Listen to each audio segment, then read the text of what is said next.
Good morning. It's Friday, and today I'm going to tell you, give you a message that I give on this same day every year. Today I'm going to tell you 7 stories. See if you can spot what they have in common. Let's get started. Ben McCaffrey was very irritated. His wife had yelled at him that morning for not paying enough attention to their son. He made the cardinal mistake of talking back to her, and for his punishment, he was now forced to accompany his boy on the first day of kindergarten.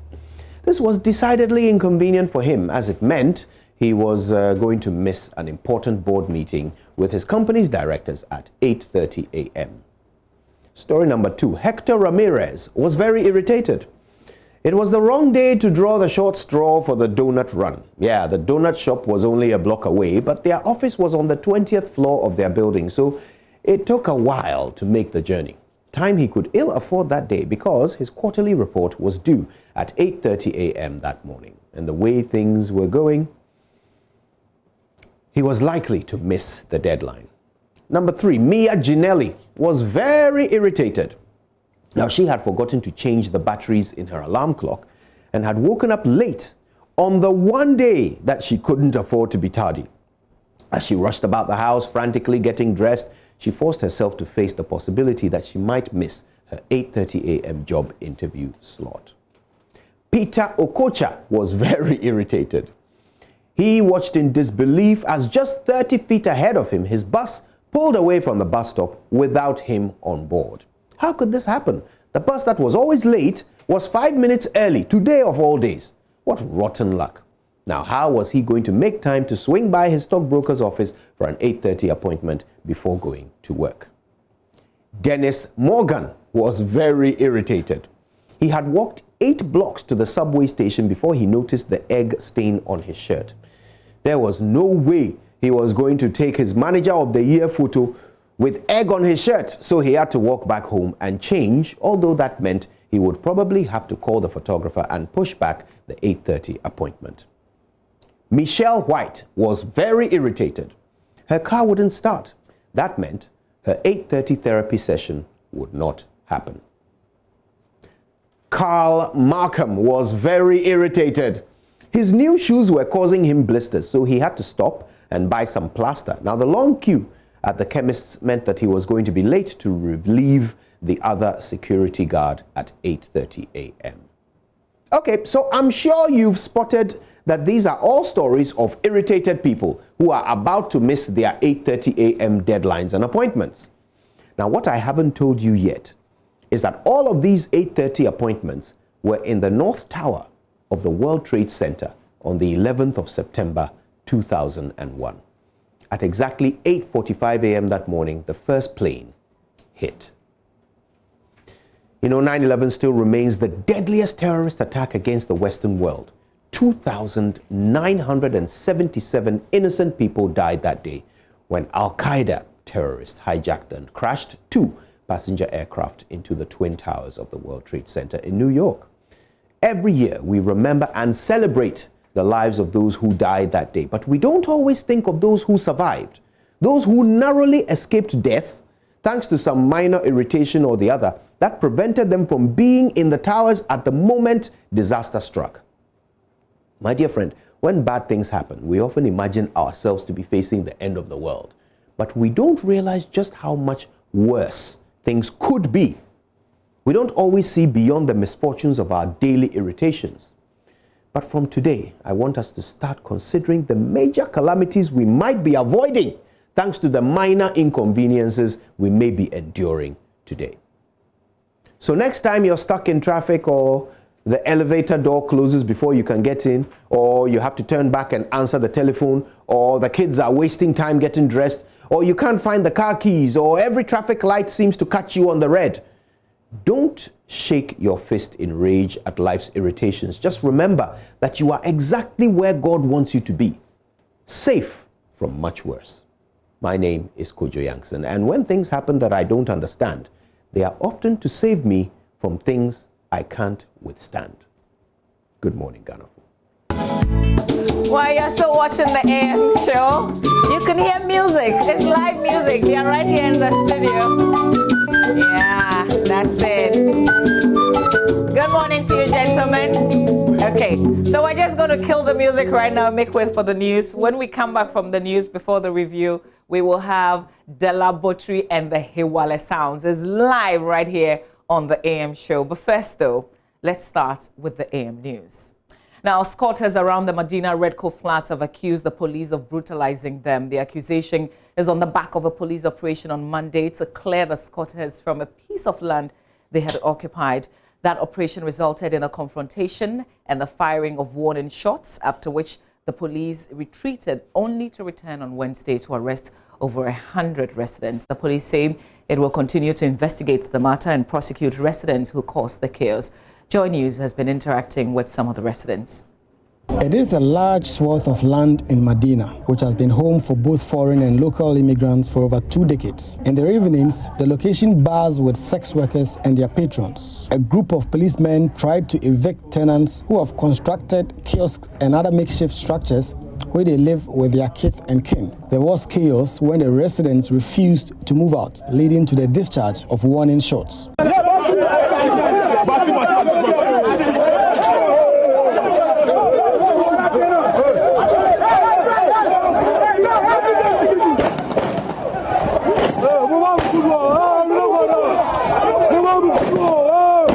2 days later, more than 20 police personnel, according to residents, armed and with fleet of vehicles, raided the squatters' enclave and arrested over 100 of them. Some of those arrested residents, who were later released by the police, spoke to Joy News. I was arrested inside the toilet with the police because I wake up, I have a taxi. So as I move from my taxi, say I want to go toilet. As I from the toilet, I hear some people are running coming. I say, what is happening? So I don't want to move. The reason why I don't want to run away is I don't wear shirts, so they can even use me to add them. And you see my body, I'm a big man, like somebody who's like that. And they say, So one policeman was coming, I was watching them, what is going on? Because I've been traveling before, so I have to see what is going on. So I just stand like this and watch. One policeman came in front of me. He said, what are you doing? I say, you were there before I came from the toilet. So are you asking me what am I doing? The policeman said I should follow him. I say, my car is in here, so let me go and take the top. They said I should join, they have some black car like Ford Transit. As I joined the car from here in front of this hotel, from this hotel, they drive me directly to the roadside. I said, the policeman, take my car key and what? And give me shirt for me to wear. The policeman slapped me in front of me. I said, officer, I can't even fight you because I respect the uniform you are wearing. If they come out to me one and one, you can't even fight because I don't care who you are. Land. The police are lying. Ask them, say, there is land there. This is the foundation. Ask them, the man came here. What happened? The man get his land. Okay. The man do the project. It's the same land. So there are no land guards on this land? There are no land guards on this land. Okay. We don't have land guard. If you have land guard right now, like the land guard will be here. Who is land guard in Medina? Me, I don't know land guard. Maybe I know. Let me cross a lot coin. Me cross a lot coin. When I came, I was trying to cross to the other side of the road. I had not done any wrong. Then I heard gunshots and ran back immediately across the metal barriers dividing the road.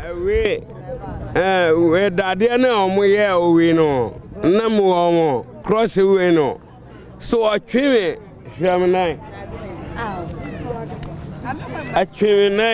Look at my legs. I had cuts and I fell heavily. I could not even pick my slippers after the policeman held and dragged me. Of course, you're on your election headquarters. Now, President Akufo-Addo has called on traditional authorities to speak out against matters affecting the development and growth of the country. According to him, the chiefs have a responsibility to voice out their sentiment on matters of corruption, crime, illegal mining, and others. Inaugurating the Bono Eastern Bono Region's House of Chiefs, the president said government will rely on the wise council of chiefs in fashioning out development initiatives for the country. I'm aware, Nananom, that the Constitution of the Republic forbids you to engage in partisan political activity. But your involvement in the public life of our country derives naturally from your position as traditional rulers. It is thus my hope that members of this august House will help set the tone in their areas of influence to help realize our vision for a progressive and prosperous Ghana. Government is determined to bring governance closer to the people and expand the boundaries of democracy in our country. We're counting on you to help shape and integrate yourselves into these developments so that the peculiarly Ghanaian contribution to the concept of governance, which emanates from the integration of royal aristocratic institutions into the fabric of a Republican democratic framework, will be enhanced and strengthened to the benefit of the Ghanaian people. I urge you to speak out and join government's fight against the ills of our society, corruption, social and economic injustice, crime, and the illegal menace we call galamsey. As chiefs, you have a responsibility, as was done in the days of our forefathers, to help preserve our lands, water bodies, and environment.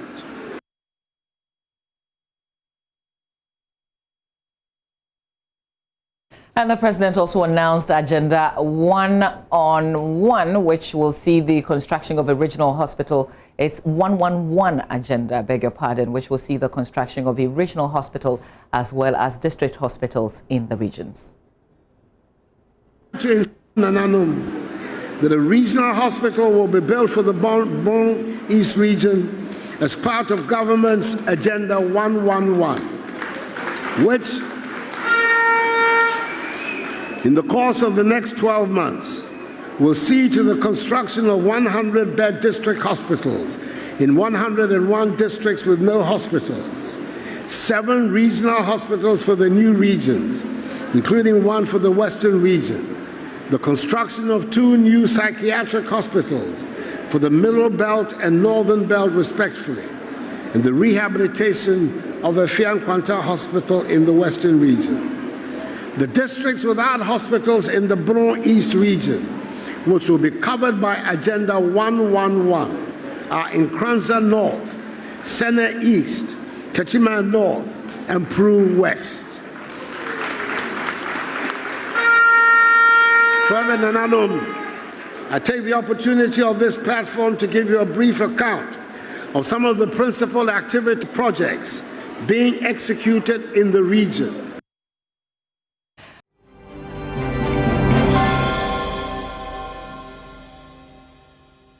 I bet you want more of the laboratory and the Hiwale sounds. They are not gone. They are with us till the end of the show today. There's plenty of fresh live music on the show today. But let's say hello to Joseph Akabli. Do I have to say hello to you? You have to say hello to me. I'm not joining you on set. No, I have to say hello rather to Jay Hyde. Good morning. There you are. We can't quite hear him. We're going to work on that and link up with Jay Hyde. But we have to settle for the papers.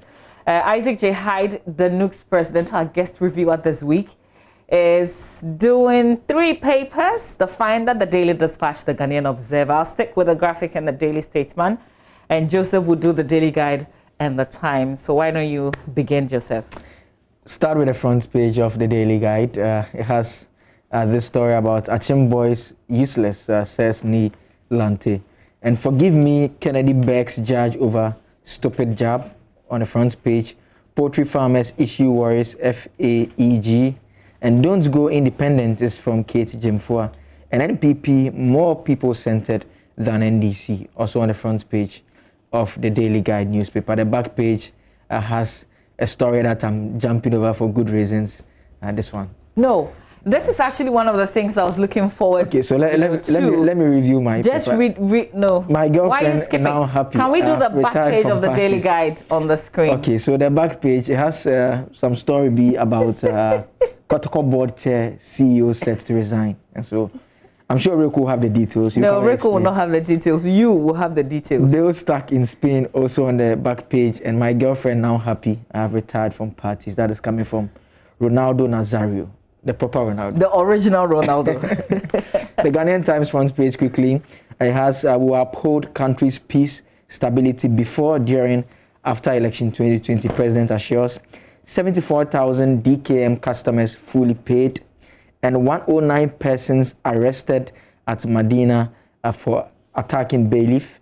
And Trade Minister justifies the inclusion of 68 old companies in 1D, 1F.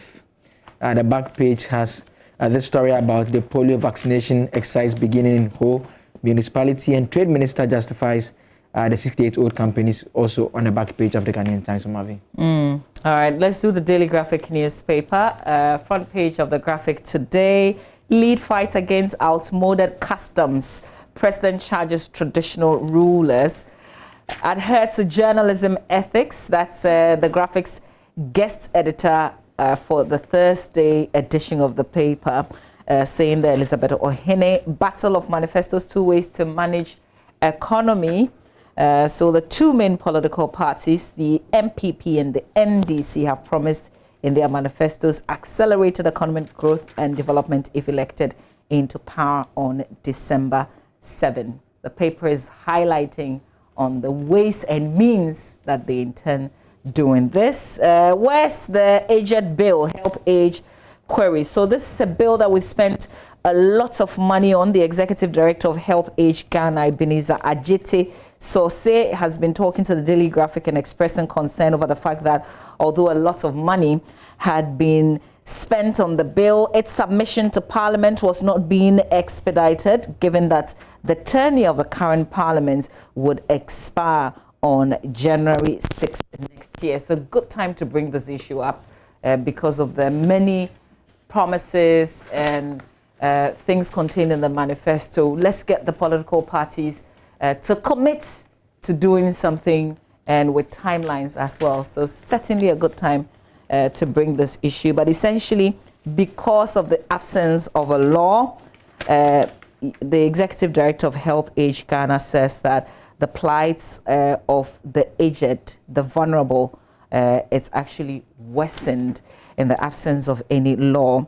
And then Graphic calls on state institutions to settle debts is also another story, as the managing director appeared before the Public Accounts Committee of Parliament yesterday. Full stories on page 20 in the paper. On the back page, 2 in court for 100 kilogram gold theft. The 2 persons allegedly stole 100 kilograms of gold valued at $5.8 million. They've been arraigned before an Accra Circuit Court. The accused persons, Seth Owusu, a Ghanaian, and Bachiro Bafadnam, a Burkinabe, appeared before the court presided over by Mr. Emmanuel A. Sando yesterday. For the rest of it, you've got to read on. And then the Vice President consoles flood victims in Upper East. There's a portion of a road that split apart by the flood waters. So this helps you also appreciate nobody can go, nobody can come, and this is a major road. And yeah, usually when it happens, we console, reach out, make promises. The next year, it happens again. Jay Hyde.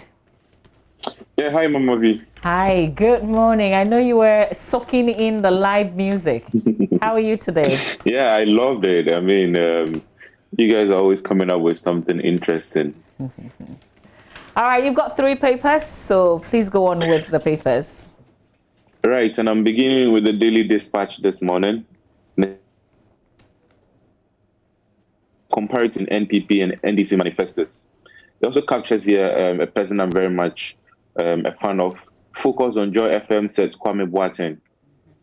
Another story also looks into Kennedy Japan apologizes to the Chief Justice and Judges Association.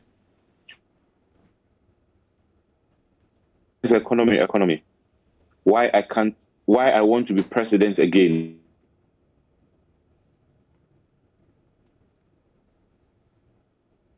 Okay, unfortunately, it looks like the connection is not very stable. We're losing you, Isaac J. Hyde, there. But he was in the middle of reviewing the Daily Dispatch newspaper. So Joseph Akable will do the Ghanaian Times. I think we haven't touched the Times. Let's finish off with the Times.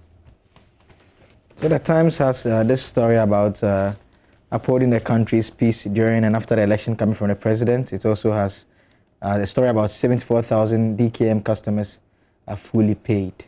And in terms of some of the stories that are inside, we also have the Ghanaian Observer and the Finder, which Isaac was telling us about. And so the Finder has this story about the NDC manifesto. Okay, he's back. Full of, we have him back.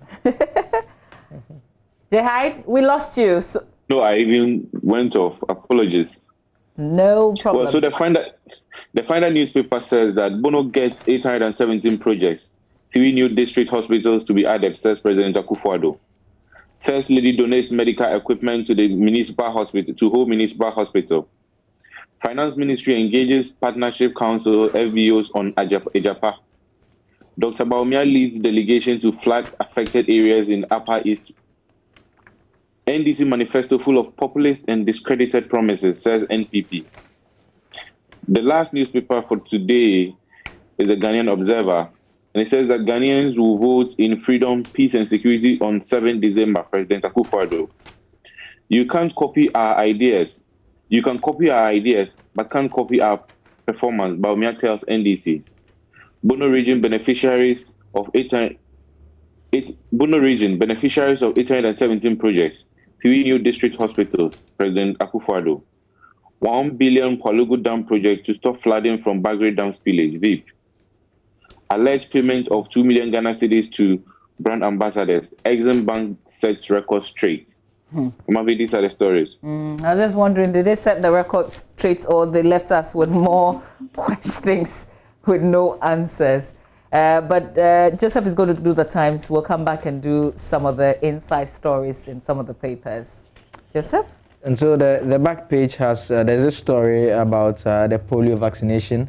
You know, yesterday there was news that we had recorded some cases in some parts of the country in terms of detection of the situation. And so they are trying to deal with it. And so the vaccination, we understand, has started in the whole municipality. It's been reported by the Times. And the Trade Ministry has also been speaking about old companies under the One District, One Factory program. The Minister has been explaining why they are part of the program. And so that is it for the back page of the Times. We brought you the front page earlier. Yes, okay. All right, sure. So Isaac, Jehide, let's leave you to do your pick. What do you want to highlight on? This morning we've got a lot to deal with. I want to look at the comparative analysis of education in NPP and NDC manifestos. Okay. It does appear the 2 political parties this year have come up with something interesting concerning education. If you've gotten to read the manifestos, you realize that the NPP very much focused on the elimination of guarantorship in their manifesto, whereas the NDC equally the same. Both political parties, I might say, have done some thorough research into coming up with a good manifesto, and especially those that focus on education. And I believe they should be commended for this. Was it, still on education, Joseph, was it the Law Students Association that issued a statement yesterday because of the specific portions that touch on how they intend reforming law education? And they essentially don't like what the NPP put up, but prefer the NDC. Explain what's contained in this. And so their point is that, the NPP is promising that they are going to expand infrastructure to increase access. Their argument is that cannot be done within 12 months. And so it means that the thousands of students who have not been able to gain admission into the professional law course program for years are not likely to get into the campuses within that period. Again, people will be graduating and wanting to take the exam and wanting to get in. There will also not be space available readily for them. The NDC, on the other hand, is proposing that they are going to accredit some law faculties to run the program. So they are of the view that gives hope, because that is what they have been pushing for, actually, that once you have a number of law faculties running it, it means that you have at least more than 2 areas where you can take it, because currently they have the Gimpa faculty, they have one at Legon, and there is the Kumasi one. And so that they say is not enough. They want some more. And so the faculties coming on would be able to assist them. And so that is the main pledge of the NDC that they agree with. And they are saying that reflects the reality on the ground. And so they're not happy with the governing party in terms of its proposal. We got some education on voters' voice yesterday as we tried to get people to recall some of the promises made by the 2 political parties in their manifestos. The guest that we spoke to from the CDD gave us 2 questions, 2 critical questions when you hear promises as contained in the manifesto. One is that the promises are so many, the items listed are a lot. So ask them priority. What are they prioritizing? And then where are they going to get the money to do? But there are also other questions in terms of what the law, as we have it, even allow them to do what they've said they will do. So these are some of the things that I guess going forward we can ask to interrogate. But certainly anything that gives hope to the many law students who are hanging out there. Look at how the demonstration, not too long ago, that demonstration that turned violence in the end, how it went. There are a lot of desperate students who just want to study.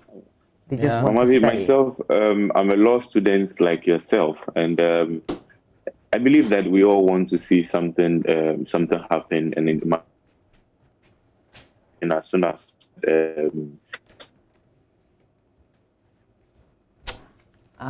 we've lost the sound there. See, that's the picture I was asking for yesterday. He wouldn't give me, but finally we get to put it on the screen. Jay Hyde, we lost you just briefly.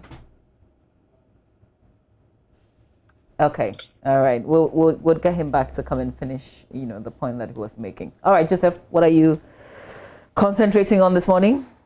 Oh, there's an advice coming from Elizabeth Ohene. He's advising journalists to adhere to journalism of ethics. And she has been in the news quite recently, writing about a number of issues, but she was at Graphic as guest editor yes. Sometime this weekend. She has asked their staff of the paper to ensure that the paper contains something that instigates and provokes every day. She said there was no need to make a fetish of putting two sides of a story, as what was important was to make sure of your facts. And she made reference to her own tenure and noted that she always went ahead with any story she felt was credible without necessarily seeking different sides to the story. That's quite an interesting perspective there. And so her point is that once the story is true, she doesn't necessarily feel she needs the other side of the story. Okay, well, that makes sense. Except that I guess, once the story is true, once it's, so for instance, when you report from the courts, you say what the judge says, right? Yeah. You don't try to get any other side. Yeah. But I know that that's different from other situations. Yeah, so assuming there's a story that, a government is borrowing too much or government has borrowed a certain amount of money and you do your checks and the story is actually true, because it's true, government does not deserve the right to speak on that matter. That's a question to ask. There are different ways of looking at it because, the idea generally is that people think that it's only fair that you extend the platform to the individuals if they want to take that opportunity. And mostly that's what journalists tend to do. So I offer you the opportunity that you can comment on this. If you don't want to, then I move on with the story. But I also see the weakness because I guess there are times that we also don't have the capacity. You find that a journalist doesn't even know what the facts, what the true facts are. So you just hear one side rattle and then you want to hear the other side because you yourself, you don't even know what the truth is. Yeah. All right, let's do myjournline.com. Let's see what our news portal is reporting today. Nobody has insulted Achim ethnic group. That's the chairman of the NDC. Making this issue is traveling on all sides. I have decided not to join it. So just report when they say. And then Kennedy's been apologizing. There was a notice in the Graphic yesterday where he was apologizing. And then I think one of the banner headlines in one of the newspapers ahead of his appearance in court on Monday.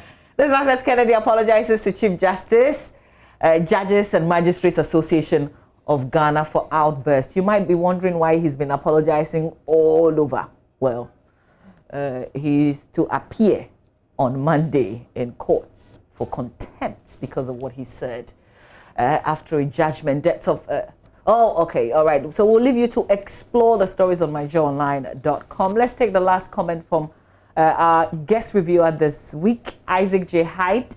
You were making a comment. You didn't quite finish. We lost you. Yeah, Mama V, I was saying that, I'm a law student like yourself at the GIMPA faculty.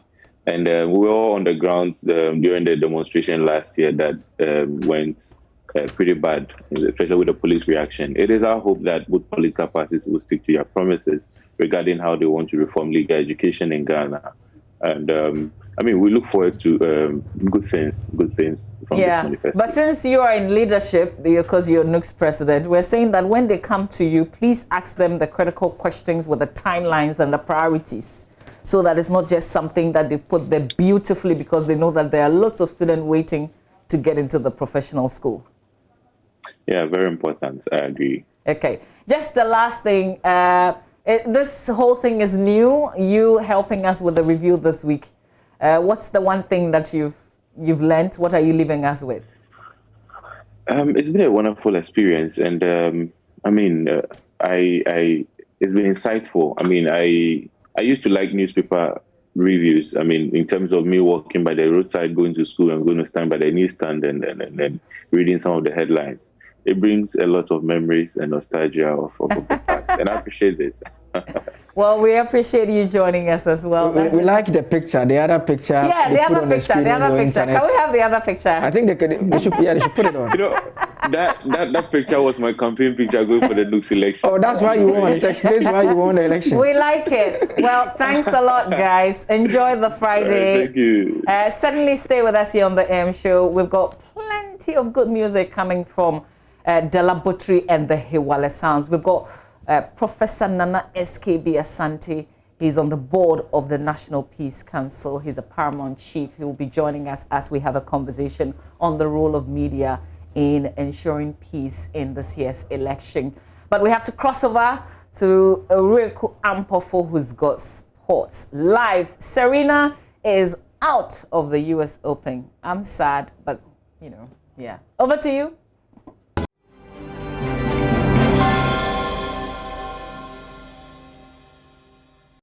The Boxing Loan documentary would be airing live on the Joy News channel much later this month. But let's move from boxing to football, where at least 1,000 Hartlepool fans could be gainfully employed at benefit of their consistent support of the club. The club signed a 5-year partnership with Star Life Assurance, and one of the benefits, apart from the commission of every fan signing on to their plans going to the club, is to provide employment for supporters of the club. My colleague Mubarak Haruna was at the ceremony and found this report. The group signed a 5-year agreement with the 2009-2010 Ghana Premier League champions that would see about 1,000 fans of the club earn employment. Head of Group Business and Alternative Channels, Alexander Chumesi, revealed the motivation behind the partnership. We have over the years observed that the clubs in Ghana have really not told the strategic way we have been looking at. As if we are stuck to the old conservative way of doing things. We have fans who come to the stadium, watch a match, they get to win and jubilate, and that ends it. There isn't any added value to the fan. That's the supporter. That ends it. He goes home either happy or unhappy because the club lost. That shouldn't be. Or to the extent of selling just paraphernalia. It shouldn't end there. We should go to the extent of adding more value to the funds. And the value addition is what we are coming in to offer. From Ghana, let's move over to Africa, where yesterday we did see a big meeting, the executive meeting of the Confederations of African Football, where key decisions were taken as to the timeline and the tournament dates, and a whole lot concerning various tournament decisions that CAF had to take. And we'll be bringing you the key ones from that meeting yesterday evening. And in terms of the Total African Nations Championship, we do see that the final tournament of the Total African Nations tournament would be in Algeria, and it will be rescheduled to January 2023. The exact dates are yet to be discussed with the Algerian Football Federation. With regard to the Women's Africa Cup of Nations 2022, the final tournament will still be staged in 2022. No postponement with that one. For beach soccer, Senegal has been declared host of that final tournament. And the finalists would represent Africa at the FIFA Beach Soccer World Cup in Russia 2021.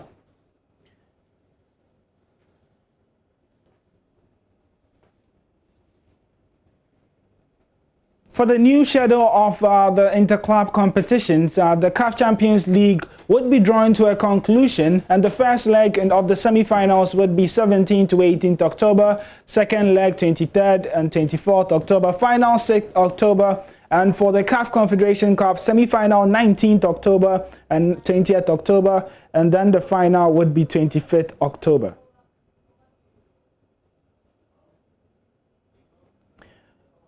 And we know that CAF wants to start a new CAF Champions League for the women to replicate what we are seeing with the men. And there was more deliberation on that tournament as well. The format of the competition will be the 8 qualified teams would be drawn into 2 groups of 4 teams each in accordance with the regulations. Now, the competitions would be held annually during the second half of the year.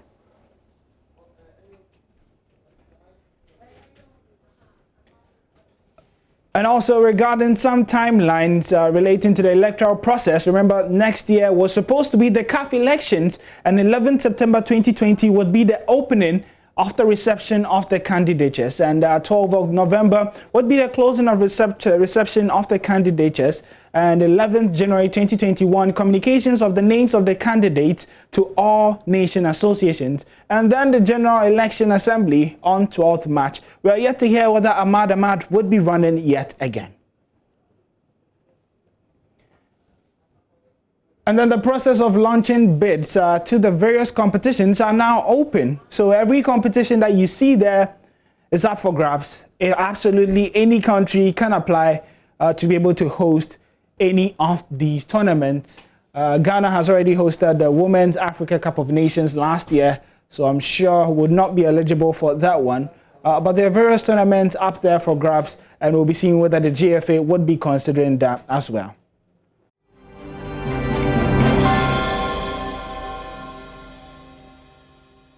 You're also watching the AM show here on Joy News, and I have to apologize. We had earlier announced that we're going to host Professor Nana S.K. Asante, who's a board member of the National Peace Council, but he is not here this morning. In place of him, we've got the Deputy Director of Research, Monitoring and Evaluation at the National Peace Council, Kojo Imprim, and we're talking about the role of the media as we go into the election to ensure that there is total peace. So I want to say good morning to you. Thank you for coming. Good morning. Thank you for having me. What's the, because I know that you do monitoring as well, you're in the area of research. What is your monitoring telling you in terms of how well or not the media is doing in this area? Well, thank you for that. Before I respond to that, I think we need to set the context, which is that National Peace Council has a responsibility, a constitutional responsibility to prevent, manage, resolve, and contribute to the sustainable peace that we have in this country. And in achieving that, we need to carry along a number of stakeholders on board. And one of the key stakeholders is the media, in terms of helping us to sustain the peace that we have.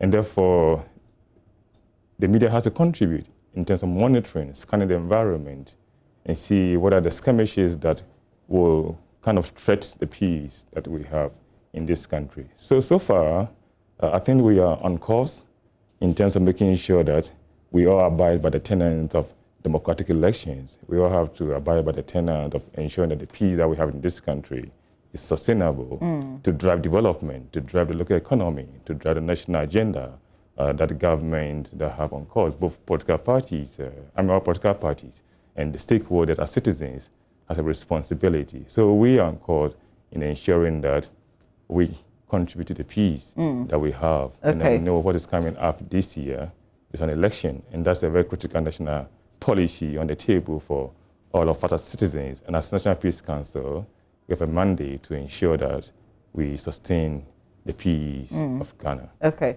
So what's the message to, because you're targeting the media houses now, what's the specific message that you're sending across? The message is simple, which is that we need to guard what we have fought for over the period, which is the peace of this country. Without peace, we can't drive the economy. Without peace, we can't have livelihood. Without peace, families cannot be together. So peace is really essential commodity. Unfortunately, peace is not tangible commodity that we can fetch on the market. So sometimes we don't see the imperativeness of peace until it comes to what, hey, we have to guard the peace that we have in this country. So the message to all of us and also to the media is to raise awareness on how citizens need to guard the peace that we have in this country. We need to contribute to objectivity in terms of reportage, to set the agenda, raising the awareness of the youth, for example. Sometimes we put the youth into a category that it seems to be we are undifferentiated their energies, but the youth not necessarily are meant for causing violence. We have to also tap into the strength of the energy, into their civic responsibility of contributing to guard the peace that we have in this country. So is there a specific plan that the National Peace Council, are you planning on partnering with media houses? What's the strategy really going forward? One is that we have worked with the political parties, particularly NDC and NPP. They have committed to eliminating political thuggery, which is otherwise known as vigilantism in this country. And they have committed to a roadmap that we have prepared. Out of that, we have developed a code of conduct. And the code of conduct needs to be monitored to ensure that they abide by what they committed themselves to achieve. In other words, to eliminate political vigilantism. And therefore, our message to the media is to help all of us to ensure that there's an accountability on the part of political parties, so on the part of stakeholders. The Peace Council wants us to monitor, to ensure that the political parties are doing what they've signed up to do. That is one. We've also established a national monitoring committee that works around a regional and district structures. Within that, I told you that we need to carry along all the key stakeholders in ensuring that we stay on course. And the media as a partner is extremely important in also contributing to sustaining this peace. And one of the things that I think the media has to do is to also stay on course in terms of doing the monitoring, instead of feeding into the structure that we've established to ensure that political parties are accountable to what they've agreed to do in terms of protecting the peace. Elections are high-stake issues, and therefore sensitive issues sometimes come along. But we need to be very objectivity. We need to strike a balance between objectivity and sensitivity, in other words, to ensure that we are all on course and try to hold the peace that we have in this country. Is there, because as you also be monitoring. Exactly. I don't want to say are there sanctions because I can't talk about sanctions, but is there anything that the Peace Council intends to do to a media organization, for instance, that does not stick to the rules? When I say stick to the rules, I know you're not like National Media Commission, but your focus is on peace. So if you see somebody who is not a person, but a media organization that essentially not doing things that will bring peace, is there something that the Peace Council can do in that regard? Well, we work with a number of parties and bodies. One of the things I would say that the media has a constitutional responsibility that is spelled out in Article 12 of the 1992 Constitution. You got to promote accountability. You got to promote objectivity in media reportage. And one of the policies that you also try to help us to crusade is election. Elections are about governance. It's about development. And therefore, there are structures. I know there's NLMC that you mentioned, there's GJA, that have a code of ethics that conduct how media need to be civil, need to be objective in conducting their business of the day, in striking commercial and social enterprise issues as part of the work that you do.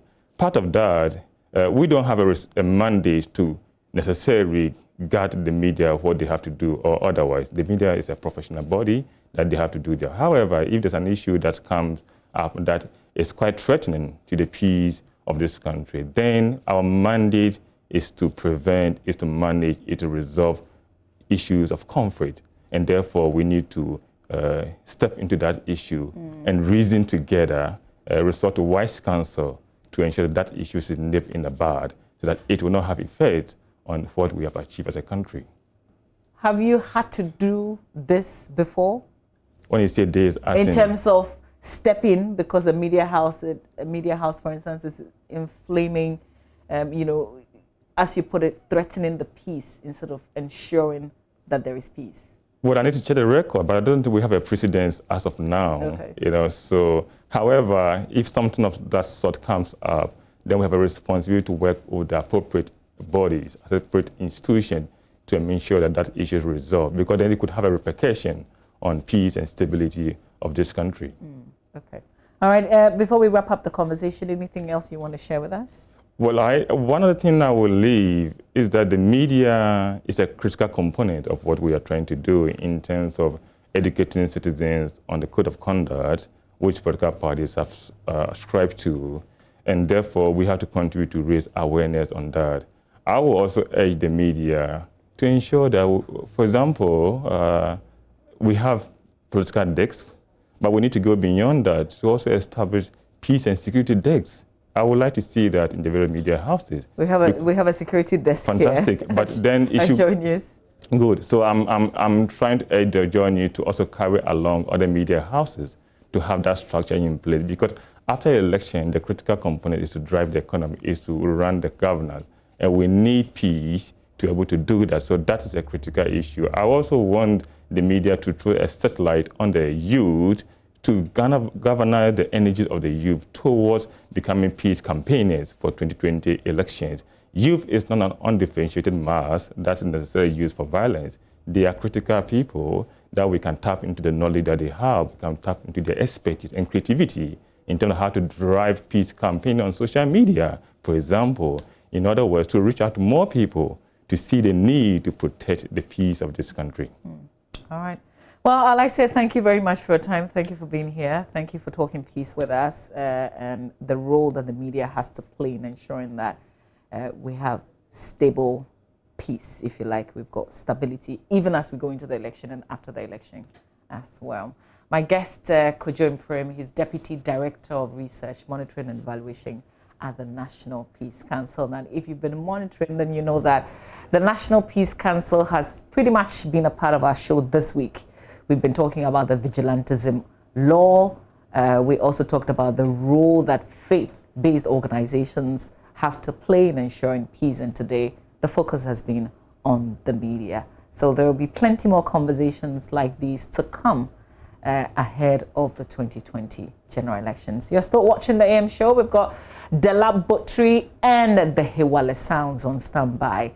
We also have the National Science and Maths quiz. My trivial question is still outstanding, and the train is in Cape Coast today for the preliminary competition. And Fansipim, for the longest time, maybe forever, they haven't come down to this level, but they are at this level today, trying to survive and enter the 1/8 stage of the competition. Here's the trivial question for the day, just to remind you, even as my colleague Maxwell Agbagwa gets ready to bring us a live report from Cape Coast, where schools in the central region, including in Fansipim, will begin the campaign from the preliminary, the prelims, really. All right, so here's a question. Which school in the history of the NSMQ successfully defended the trophy? Which school in the history of the National Science and Maths quiz successfully defended the trophy? All right, we'll see what the correct answer is before we close the show today. So stay with us as we have all these conversations. Your comments are welcome. Just go to our Facebook page and push your comments there. Stay with us.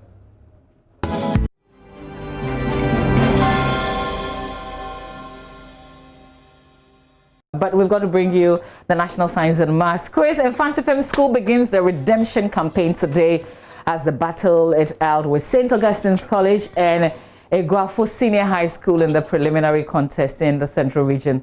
This will be the first time they have to start from the very bottom of the competition after reigning champions. St. Augustine's College eliminated them in a fiercely contested 1/8 fixture last year. Before we link up with Maxwell Agbagwa live from the Central Region, here's how it all went down last year. Okay, so how is it going to go down today? Maxwell Agbagba is live from Cape Coast now. He joins me. Maxwell? Yeah, Mama V. Yes, Maxwell. I'm sure that, you know, nobody is boasting and saying this is going to be easy. What tell us about the conversations ongoing, the little tiny conversations on the ground. Well, Mama V, the bragging has started in earnest. In fact, it started yesterday evening when we had the opportunity to go out in the evening after the contest. For some of the places that we visited, the contest between Mfansipim School and then Apam Senior High School and then the Guafu Brim Senior High School generated conversations amongst people. Some of the old students we met while outside were very happy that the contest is now a bit closer to them. The preliminary round of the competition is closer to them. You know that back for COVID, this would have been happening, at the University of Ghana Business School. So the conversation really is about how happy they are and how they think that it is time for Mfansipim School to get some kind of revenge, to progress in the competition. You remember that sometime last year, they were kicked out painfully by St. Augustine's College. I was in that hall at the University of Ghana Business School, and before that contest actually started, you could see the euphoria, the excitement, the anthem. I'm not old boy of Mfansipim School, but I felt the goosebumps when the boys got up and then started singing their school anthem.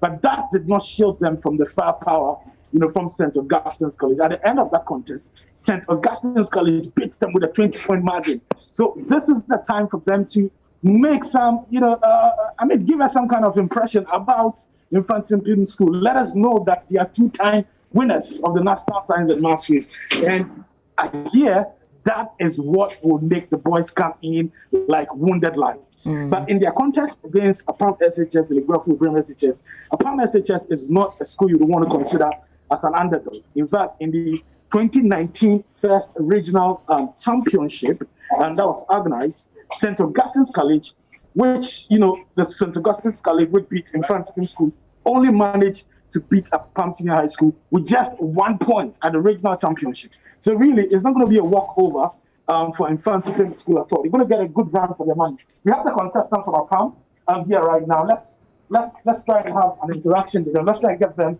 talk to them, and find out from them how prepared they are.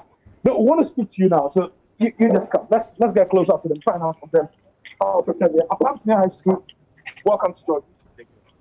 You're contestant against Mfansipim School with Guafu Brim. Tell me, what is the feeling like right now? Okay, I want you to project one. Yeah, Mfansipim, yes, we've met them before, and then you they are very good school. So as you are coming to meet them, also prepared very well so that you can meet them to meet. Boot for boot. I like that. What would you say? How prepared are you for Mfansipim School and Guafu Brim? Prepared very well, and we are in for the best. You are in for the best. Last year, your seniors contested against St. Augustine's College and all of that, and the performance, people were wowed by their performance. Such that Augustine's only beat them with just 1 point to get to the finals of the regional championship. People have a lot of expectations of you today. What should we expect? You are the contestant. Tell us what nothing by the best. Okay. Thank you very much. But I'm sure you all wrote your words. Tell me, what was it like? Was it easy or was it difficult as people were speculating? It was normal. Oh, it was normal. Okay. You are Brilla, NSMQ contestant, so you can say that it was normal. Anyway, thanks so much for speaking to us. Okay, great. Okay, so you just seen the contestant from Apam Senior High School. They just arrived here on the ground. That bus over there, contestant from Winneba Secondary School, he also arrived about 15 minutes ago. They're waiting to come in. We understand that the boys from Mfansipim School would also be getting here within some minutes. So we are all excited here. But remember also that at 11:30, the second contest is going to be between Swedro SHS, Agri Memorial SHS, and then Holy Child School. Is another contest you'll have to look forward to. A lot of people are talking about. So the first contest, which is at 9 a.m., call it a cracker. The second one, same. And this is just the preliminary round of competition. We are not yet at the elimination stage. This is just for the starters. You will want to call it curtain raisers. But already, Yeah, a lot of expectations. And then the third contest, Ghana National College, then Asin State College, and then TI Amas Porton. So that's what will be happening here at the University of Cape Coast, where the preliminary round of competition is taking place, Mahal. I was hoping that the bragging won't start right now. We wait till the end, because you never know what can happen. But what's usually the atmosphere? Because obviously because of COVID-19, we're not allowing, supporters essentially to come to the centers. How are the contestants made to feel relaxed and still feel that they have people supporting them? Well, a teacher I spoke to yesterday from Archbishop Porter Girls and then some of the other schools, they told me that they made their students aware that although they cannot be physically, present, that's the other students cannot be physically present at the auditorium during the contest. They should know that they are following keenly and they are monitoring events up to the minutes, updates of the events, and they are following with their heart, soul, and mind. In fact, yesterday, before I spoke to the contestants from Ahantaman Senior High School, what they told me was that they were tensed. And they said they were tensed because of the expectations from old boys, from their family members, from their friends. They say early in the morning when they wake up, the WhatsApp messages they wake up to alone kind of, will make them tense, and that they were nervous. They told me before the contest. But at the end of the day, when they got onto the stage against Ahantaman and the BBN Senior High Technical School, Archbishop Porter Girls beat these two schools to qualify to the elimination stage of the competition. So really, the excitement is still there. Although a lot of people are not physically present, in the auditorium, you could still see that excitement that comes with NSMQ online. Okay. And if you scroll through a lot of WhatsApp groups, you find that taking place there on Facebook, on Twitter, and any other social media platform. And I'm told that the schools, especially the past students, they have WhatsApp platforms, and that is where the real action takes place. And at this point, I really want to be on the WhatsApp platform of the mobiles, and then maybe probably a Palm Senior High School or a Guelph Brim to actually have a feel of what is going there right now. Yeah. Some of them tell me that even when they're at work, they have to stick to the updates on Facebook, on Joy News online, just to follow what is happening. So although they are not physically here, they are following with keen interest, Mama. Yeah. Maxwell, stay right there because you've been asking a lot of questions. We have a trivial question. I want you to attempt and answer. Oh, don't think about it. Yes. But don't think about it too much. No way. Listen, which school has defended the NSMQ? Which school in the history of the NSMQ successfully defended the trophy? Just one attempt. Precisely, God. Are you sure? Yes, I'm sure. Maxwell, your answer is correct. Obviously, that's why you do the reporting from the ground. That's. But 2 balls of Banku for getting the answer correct. Most definitely. Thank you so much. And that's my colleague Maxwell Agbagba live from Cape Coast. And once he's there, he will ensure that we get all the action right here. So wait for it. We will tell you how it is going down when it gets underway proper, and you can join the conversation. But we will be going to Facebook to also monitor the responses from the trivial question. But let's take a look at the other happenings in terms of the fixtures today from the central region. Which schools are competing against other schools? So we've talked about Infantapim and Apam and Iguafu Abrim, but there will also be Swedro Agri Memorial Senior High School and Holy Child. And then Ghana National College, Asin State College, and TI Amas also competing. So this is how it looks like. The first contest 9 a.m., which is in less than 30 minutes. And then the second contest would follow at 11 a.m. at 1:30 p.m. The third contest would get underway. Make sure you're hooked on all our social media handles, the Join You social media handles. We will keep you updated with the schools that will come through as winners at the end of the preliminary stage Central Zone competition. That's all today, 11th of September. All right, but here's a question that I asked at the very beginning of the show, our trivial question on the NSMQ. And the question is, which school in the history of NSMQ successfully defended the trophy? Maxwell has given us the correct answer. What have you been saying as a response to the question that we've posed? We will go to Facebook. Can we go there now? So that we can see what you've been talking about. Let's see. This is like really easy. I expect everybody to get it. So if you attempted it on Facebook and you don't get it, you would give me a prize for not getting this one correct. So let's see who we have. Shall we begin?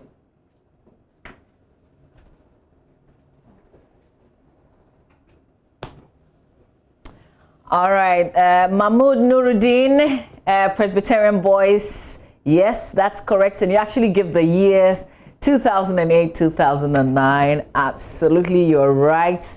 Kweku Andrew, Presec. Nicholas also says Presbyterian Boys. Noble Isaac, Nane J.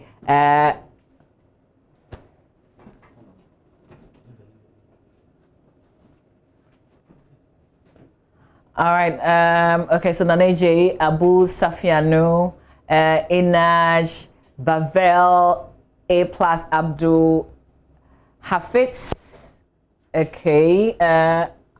Everybody that attempted it, I think I said it. This is supposed to be really, really easy. I don't even know why Agbagba was running away from it when I said I had a trivial question to ask. So just as I expected, all the attempted, everybody that attempted to answer got it correct. So thank you very much for joining with this question.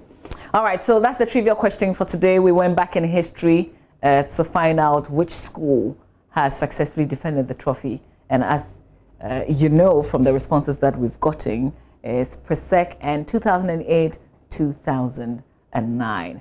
But the broadcast of the 2020 National Science and Maths Quiz is brought to you by Joy News, your most credible news channel, and supported by Bright Senior High School in Kokuruntume.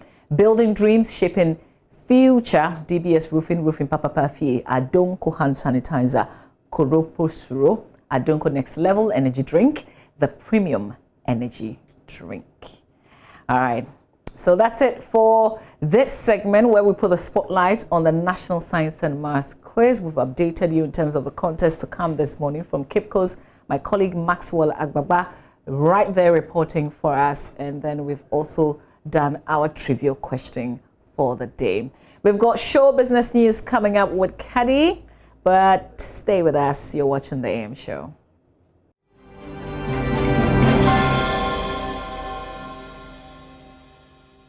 And that's it for the AM News. Of course, we've got plenty of news on myjoyonline.com. We've got the newspaper review coming up. Our guest reviewer this week, really, Isaac J. Hyde, who's the Nooks president, will join us, and my colleague Joseph Akablay. But first of all, why don't we have a feel of Della Botry and the Hewale sounds before the review? Here we go. Over to you guys.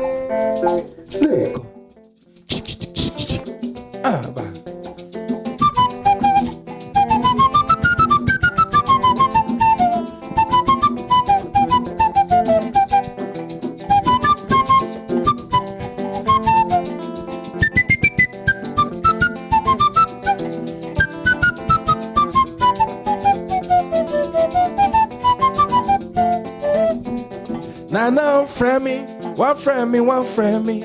Nana friend me, one friend me, no no more. No no mambo, ambo, ambo. No no mambo, ambo, ambo, eh. Nana friend me, one friend me, one friend me. Nana friend me, one friend me, no no more. No no mambo, ambo, ambo. No no mambo, ambo, ambo. Na one friend me, na one friend me, no no more, no no mambo, abo, abo, no no mambo, abo, abo, eh. Na friend me, one friend me, one friend me, na one friend me, one friend me, no no more, no no mambo, abo, abo, no no mambo, abo, abo.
friend me, no no more. No no my bo abo abo. No no my bo abo abo ay. Na friend me, one friend me. Na one friend me, no no more. No no my bo abo abo. No no my bo abo abo. Na one friend me. Na one friend me, no no more. No no my bo abo abo. No no my bo abo abo. Na friend me, one friend me. Na one friend me, no no more. No no my bo abo abo. No no my bo abo abo.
Asumia, asumia, mama,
Honey, come make we dance. Oh, she say she not go dance, cause the music not dey sweet am. So I take my guitar and I go straight to the mic. As I start to play the guitar, everybody start to dance. Oh, this is our life. This is our life. Oh, this is our life. Come and dance to the beat. This is our life. This is our life. Oh, this is our life. Come and dance to the beat.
Della, please. Oh, thank you so much. Ah, it's more of this is real African, like this is proper music. Thank you. But I want to explore you a bit. Okay. Because you're not simple. Thank you. You're not just Uncle Della. Thank you. You are a lot. Thank you. So I want to offload a bit of your load. Okay. But this is the Hiwale Sounds that you founded, that you lead. Yes. Tell us how you survived all these years, because you've been with us for many years now. Yeah. Actually, it's not an easy journey. It's been a long time, but the secret is passion. You need to have a passion. You don't have to put your mind too much into... Money is good though, but if you expect money and it doesn't come, your main goal, will divert. So you have to focus and love what you want to do. Yeah. In your life, that's the most important thing. That's what I do. Because I know one day, in my standard today, I know from years back that I will be who I am today, and I don't know even tomorrow. So God knows more. Yeah. Ahead of time. Yes. What's the secret with the flute? Passion. Everything is passion. You see, there's this thing I always tell people that instrument, which is the Ghanaian flute, God used me purposely for this instrument without, I didn't even know. that was last year. I was just thinking about what I have achieved from the instrument and where I've been to. I'm the first Ghanaian musician the United States government invited to the US, and I performed with other musicians across, including Stevie Wonder. And I asked myself, why me?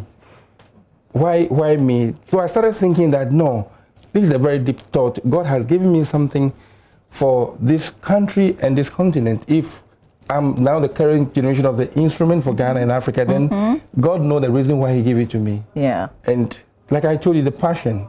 Yeah. And always I have to give my glory to God, because we are all working for God. You are also working for God by reporting.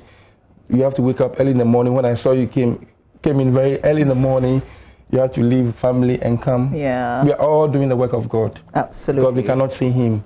So we have to serve humanity. He said, service to God is a service to service to mankind is service to God. So when people come to you to learn, because there are a lot of people who come to you for advice, and what do you teach them about this instrument that you're holding?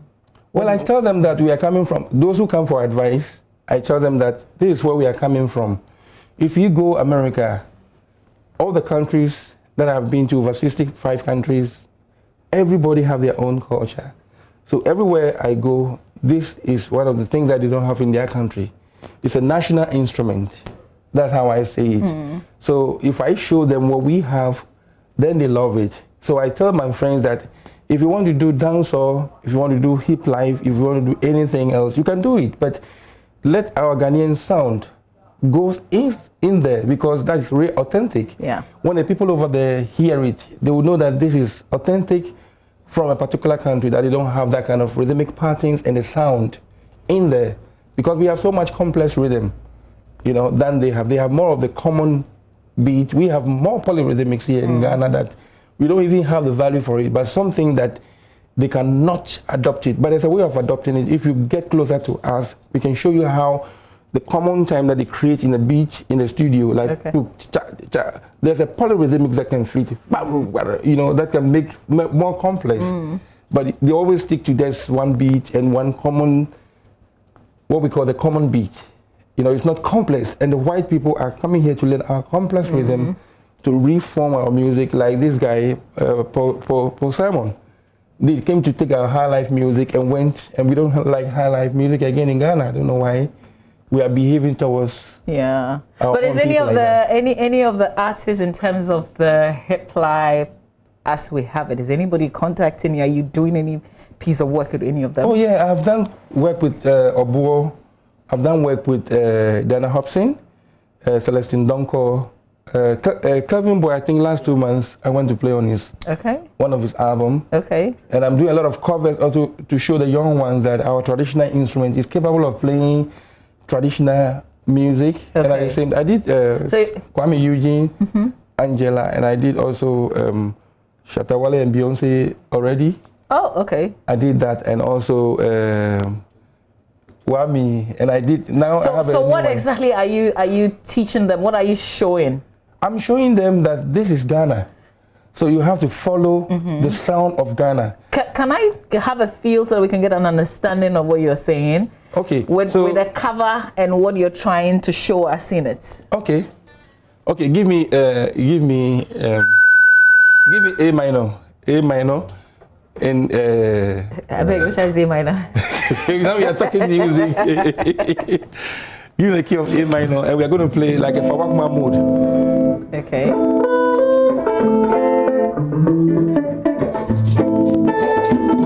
So this is how I define Shatta Wale and Beyonce song as already.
there's something with this Atentembe. Yes. And it's not just the instrument. I guess the man carrying the instrument. You see, there's something which I always want to tell people, that in every aspect, there's a practical aspect and there's a theoretical aspect.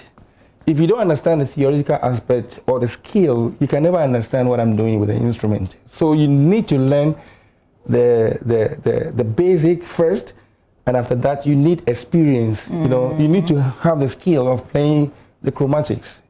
That is the magic. You know, if you're able to play it, if you meet, we spoke music. I said E minor, A minor. A minor, B plus. So it's very, very important for me. It's very important for every singer or every composer in this country to understand how to play musical instrument, because if you know it, then you know exactly what you want in your, because you want a specific song, maybe in a pentatonic mood or diatonic mood, or you want to create something in maybe augmented chord. I'm nodding like I understand all these words. But you have what's the latest projects that you're working on? We now have our new album coming out. We recorded during the lockdown 2 albums, so we named the entire. I call it Blackout, because to be honest, I can never live without music. They have to tell us go home. I remember when I come out, sometimes I have to go to the Du Bois Center or maybe I have to go to the bank. You meet the police, the soldiers. Say, hey, my friend, go home. You can't go. I was like, what kind of life is this, man? Musicians have to live with peace. They have to make people happy. Yeah. So if I go home, how will people be happy? So you were forced to make music. I was forced to make during music the lockdown. Yes. So seriously, I can say that this lockdown has really helped me. Okay. A lot of people are saying that if it had not been because of the lockdown, that period, I would have traveled. Yes, really, I would have been in Switzerland and also in Norway, in America. Okay, because I would have been there by now. Yes, I have some other things that I have to do, which costs me a lot. But I lost the money, but I got something, you know, to give back to society, which I'm going to make money out of it. So it's good. Absolutely. Yes. Okay. All right. So when is this album coming out? We don't know yet, because we cannot promise the date yet, because we are not 100% sure about these restrictions of these COVID protocols. So we are just taking it easy. Okay. But we are going to do a picture next week. Okay. Then we'll do the album cover. All right. How many tracks? 2 albums. Oh. 2 albums. Oh. We are celebrating our 25th anniversary at the same time. Wow. Yes. Incredible. Yes, the Wale Sounds is 25 years. Ooh. Thank you. Hooray! Well, you should team up with a multimedia group, because this year we're 25. Yes, so. I know very well. so if you can sponsor us, you know, you know what you can sponsor us with. Please. I want to have the Laboratory Foundation. Okay. What I need is the people who will be behind the team. Okay. Have to be taken care of, and I need to have people who don't have access to pay somebody like me to teach them. I want to teach them music for free. Okay.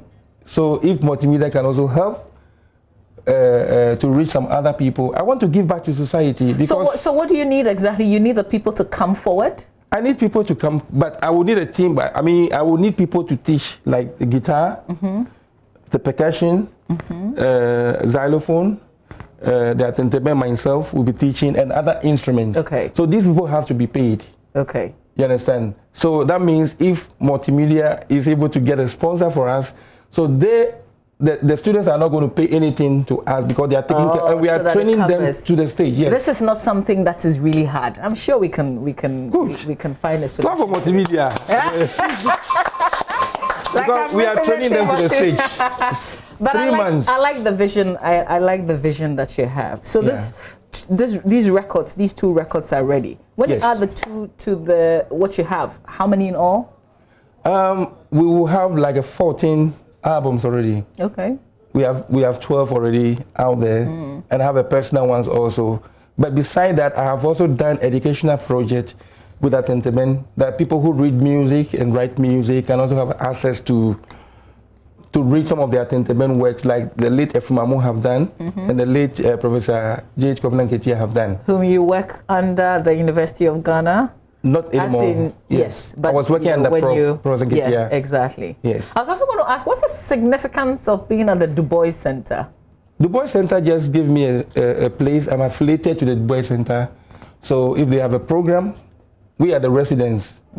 So we have to give our service back to the Du Bois Center. So it's like a center where we practice. And we have our drums kept there. So that's the center really we want to have to train these people, because there are a lot of guys. So I was driving from East Lagos and this young boy came to kneel down in front of me. He wants some money to eat. He has never eaten before, and I was asking him, so if I teach you music, he said, I will be very, very thankful and I will thank you. You see, they don't have the money, they don't have the souls, you know, all these people, we have to support them, clear them from the street.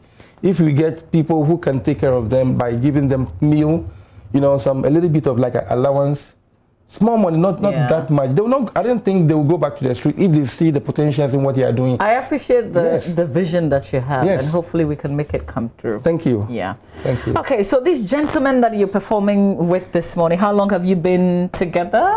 I've been together with David. I think the first time I met him actually in Denmark. Okay. David is working with me, I think 4 years or 5 years now. Okay. Evans is almost 5 to 6 years. What's his name?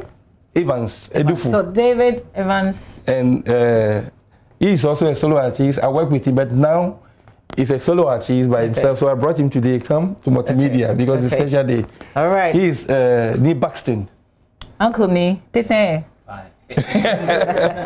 And Abeku is also one of my Atenteben students. And he sells perfume as well. So if you need a very nice perfume, he can supply you.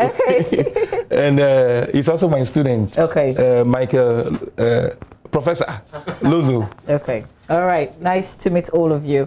Listen, we have to wrap up with you, but I can't let you just walk. You brought instruments. And the Atenteben is here. So please, take us away as we say thank you, Uncle Dilla, for being here. So we are thank you for the music. Happy anniversary to yes, happy anniversary to Hewale Sounds and the multimedia. So I'm going to give you Ghana and Nyingba. We need peace for the country. So you have to dance with us. Seriously, in the key of G. I don't. Let me first of all declare that I don't know how to dance. No problem. We'll so get that you a free movement. I beg, I will follow you. This is your guy. He's good. This song, we Hewale Sounds, dedicate to all the Ghanaians, especially our leaders in this country. May the Almighty God continue to protect you and give you the strength and give you the heart and togetherness as we are as the Ghanaians.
Peace be unto our land, Ghana. May God bless Ghana. Peace is what I ask from God Almighty.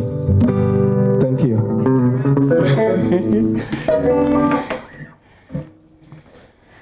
All right, so it's a wrap from Dela Botry and the Hewale Sounds.